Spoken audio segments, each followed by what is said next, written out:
Hey guys, Mickey Roberts here. Before this episode starts, I want to tell you about two of my oldest friends, Nicole and Christine.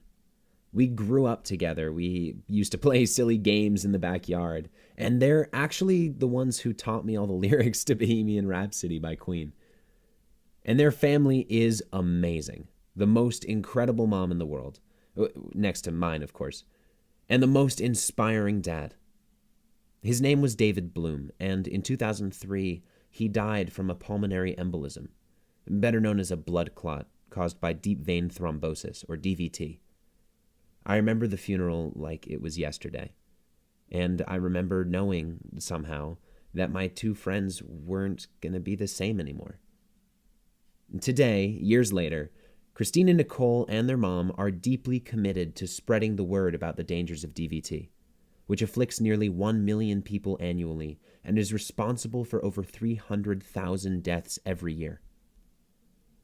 One way of many has been working with the National American Thrombosis Forum, which is dedicated to spreading education about DVT as well as fund research to combat and prevent it. And this year, the fundraiser is teaming up with Shadowbox, a physical and mental fitness center in New York City. The fundraiser event, Knock Out the Clot, has a GoFundMe page to fight back against DVT, and Sound Pollination is doing everything we can to help get the word out. So if you'd like to, please go to NATF's GoFundMe page. There's a link in my show description below. Any amount means the world and can save a life. So thank you for listening, and thank you for donating. Now, enjoy this episode of Knowing Nothing. Okay, intro for Episode 9. What should it be? Well, I mean, it has to be something creative, obviously. So I could... I could write a story. Yeah, that's a great idea. Okay, so let's write a story. Now, how do I start? What to write? Oh, I got it. Once upon a time... No, that's been done before. Okay. A long time ago, in a galaxy far... No. Lame. Come on, brain, give me something. Just anything creative. Oh, I have a dream. No. That's not original. Wow, I can't think of anything. Gosh, I'm just not inspired, I guess. Oh, well. Guess I'll just go listen to a podcast or something.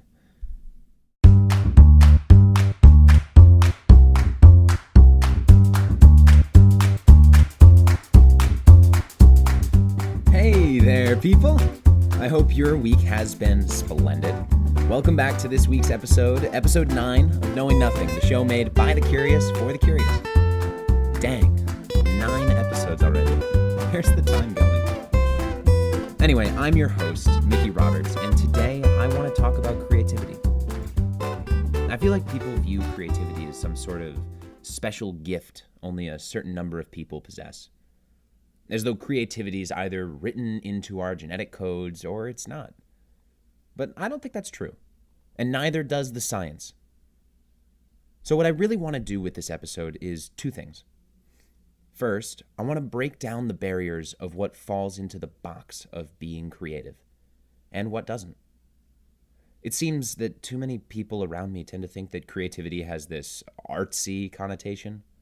And of course, creativity is, the centerpiece of art, but creativity is involved in so much more than art. Even math requires creativity. A lot of it, in fact. And second, I want to tackle the myth of creative inspiration. That eureka moment when it just comes to you. Because this is something that I've always believed was necessary for creativity to occur. But all it really ever did for me was allow me to justify wasting time. Time I could have spent creating. Telling myself I needed to wait to be inspired. So let's start from the bottom. What is creativity? Well, it's defined like this. The ability to transcend traditional ideas, rules, patterns, relationships, and the like, and to create meaningful new ideas, methods, interpretations, etc. It's originality, it's progressiveness, it's imagination. Okay, So nowhere in that definition did I hear anything about paintbrushes or typewriters or choreography.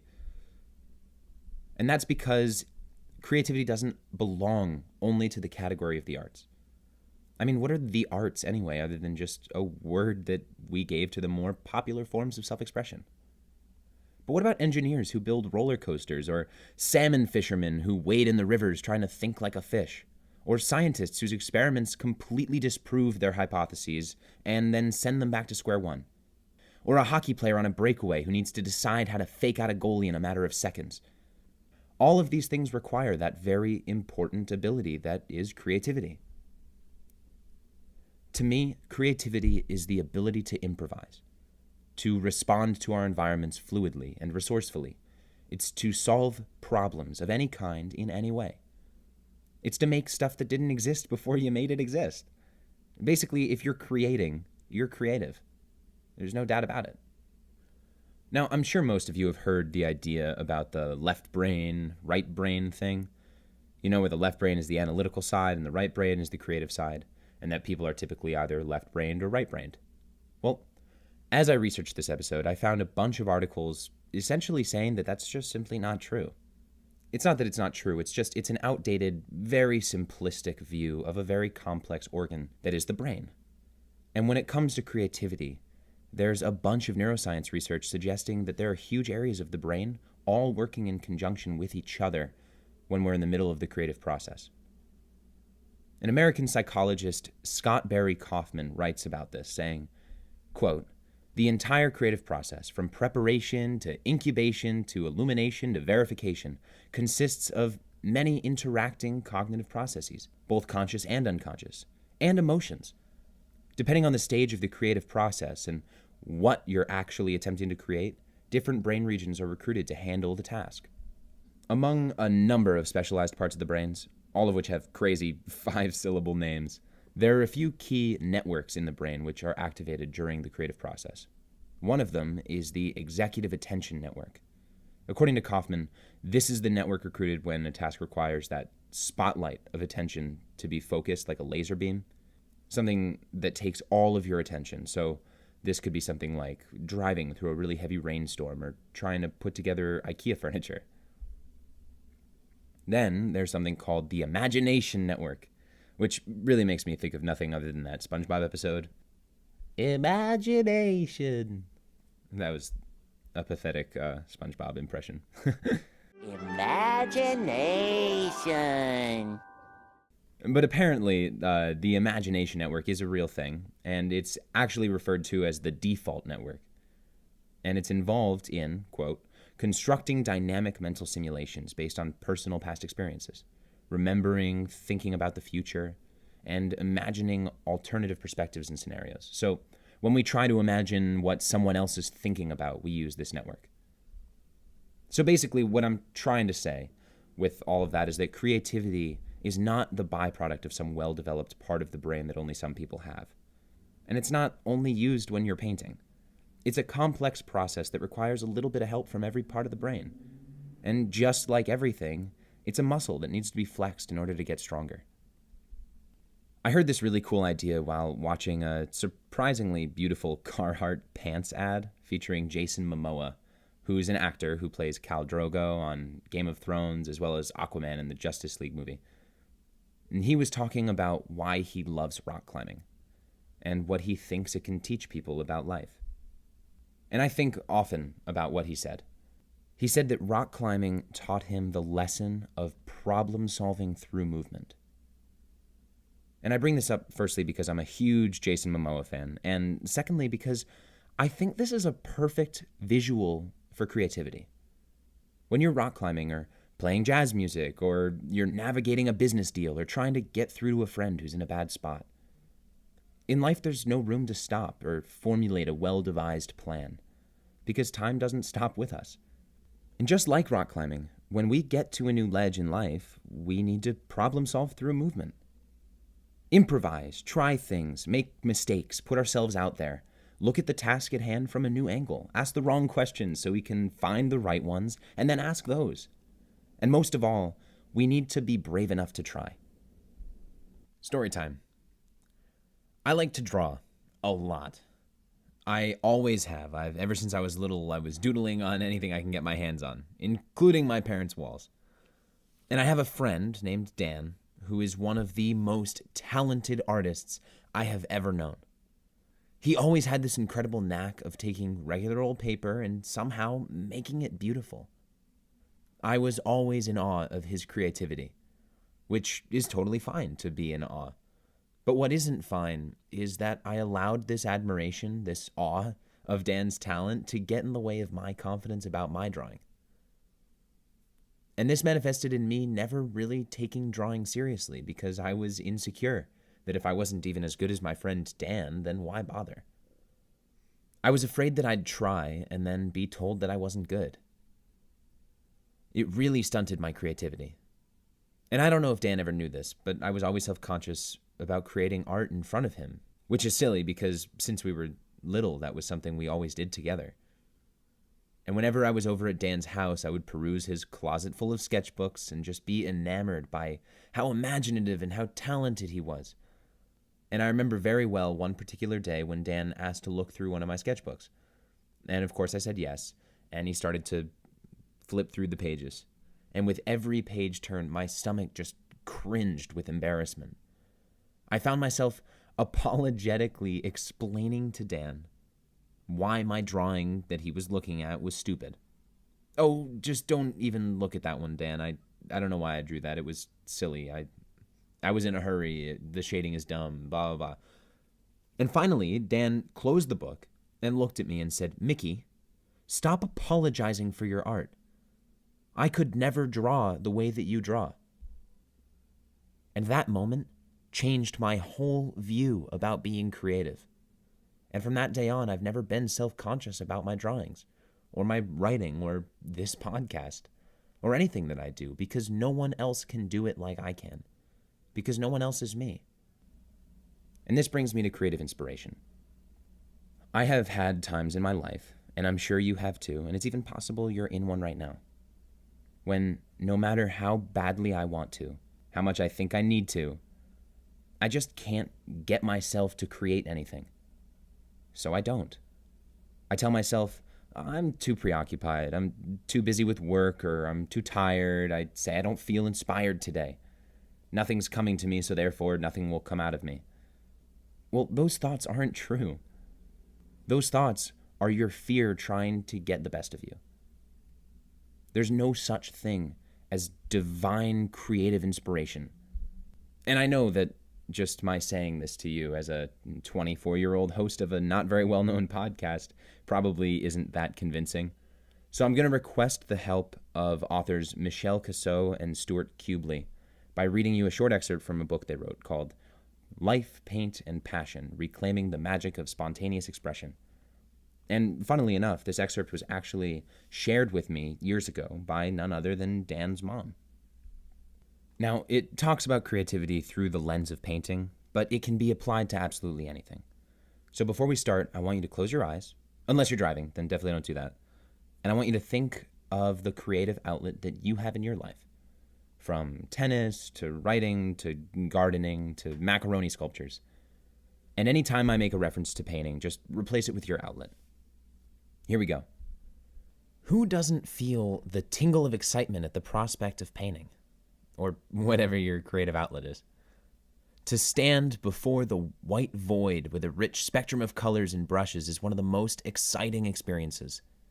Unfulfilled potential permeates the space between you and the untouched surface. You know that an original gesture is about to take place. The beginning of a journey that'll lead you to unknown lands. Creation is a response. Do you need a special inspiration to respond? Isn't it possible to respond to anything? When you approach your white paper, you bring moods, feelings, problems, and physical discomforts that don't seem conducive to painting. I don't feel like painting. I'm not inspired. I don't feel creative today. These are sentiments that we often feel even if we don't voice them. The belief that we need to be in a special state to create is deeply ingrained conditioning. What if creation isn't confined to a certain range of feelings or an inspired mood? Couldn't you pick up a brush and instantly face the state that you're in and use it? Creativity would be very limited if it could only exist in rare circumstances. There is energy and there's creative potential in all states. As long as life is there, then the potential is full. Wherever you are is the entry point. To do a simple thing with integrity, a point, a line, a scribble, a rough image, is the most creative response that you can make. Instead of struggling and forcing something special to happen, you do what you can do. And that's already enormous because it's a gesture that comes entirely from within, without yielding to the pressures of how you should do it and what it should look like. Creation is never about changing yourself. It's about meeting yourself, probing deeply into your own core. Creation wants only to fulfill your deepest desire, to know and accept yourself as you are. There are no conditions, no invitations at the door. You are at the door, and the brush is your key. Nothing is a mistake. Everything is an extension of your being. You go into what is there. You discover the courage to face what exists. You step into the middle of yourself, and you move from there. If you wait for inspiration, you may wait a long time. And the more you wait, the more you think and get entangled in the tight net of success and failure. You do not need an idea to paint. You need only a brush. That's an excerpt that I feel like I need to read like every month, maybe, to remind myself of this. But it's really true. I feel proud when I'm being creative. Whenever I've felt depressed or stagnant or unhappy with myself or insecure, it's always coincided with the time that I wasn't flexing my own creative muscles. There's a sense of purpose brewing when you start the process of making something that will only exist because you decided to see it through. So, if you guys want to, of course, what I want you guys to try this week is to create one thing. Whether it be a haiku or a new card game or a damn phenomenal sandwich or a real honest moment with a friend. Creativity isn't some special ability that only a few of us have. And it's not something that only exists in this heightened eureka moment. Creativity is problem solving through movement. It's a decision to keep moving forward, no matter what obstacles come your way. And it's funny how much obstacles look like accomplishments in the rear view. That's the end of episode 9 of Knowing Nothing. I hope after listening, you're ready to go be creative. And if you liked this episode, or any of the episodes for that matter, please do me a favor and share it with at least one person who you think might benefit from it. And of course, if you have any thoughts or questions about this episode or the show as a whole, or suggestions for new episode topics, I'm asking. Email me at mickeyroberts@soundpollination.com. I want to hear from you. Also, I have a blog on my Sound Pollination page, soundpollination.com/knowingnothing, where I post my own thoughts, my own ideas about everything. And now that I've done this episode, I'm thinking about posting some of my art as well. But in addition to my stuff, I'm creating a special section on the blog dedicated completely to you guys, where I can share entries that you've sent me. It can be a response letter to one of my episodes, or just general quandaries that you have, or articles you've written, poetries, essays, photography, questions, drawings, jokes, anything. I want to build a community where we can all learn a little bit from each other, because there's no way we can keep on learning if we try to do it all on our own. Also, if you want to support the show, there's a really easy way to do it. Patreon is a donation-based platform that allows us to keep doing what we're doing, and it's fueled by supporters and lovers of the show like you. Anything from pledging $1 a month, less than the price of a cup of coffee. It makes a huge difference for us, so thank you from the bottom of my heart for helping us keep our shows alive. We're making them for you, and we're able to because of you. And for that, we're all very grateful. As always, I have a few sponsors I'd like to thank. Amazon.com, if you like buying things online and you also like Sound Pollination, pop on over to our website, soundpollination.com, and click on the Amazon banner at the top of the page. It'll take you directly to their site, and you can buy your items, and Amazon will give us a small percentage of your purchase for sending you their way, and it costs you nothing. Second is a new sponsor that we're all super excited about. Leather and Earth is a small batch, handmade boot company based in New York City. These sexy boots are made in Portugal, styled to be gender neutral, built to be durable and dependable. They're the kind of boots you'll have your entire life. You'll get sick of them before they get ruined. And if you use the discount Pollinate10, then you get 10% off your purchase. And they donate $25 to Sound Pollination. So it's a win-win. All right, guys, thank you again, as always, for supporting Knowing Nothing, the show made by the curious for the curious. I'll be back again next week, but until then, I'm Mickey Roberts. Stay curious.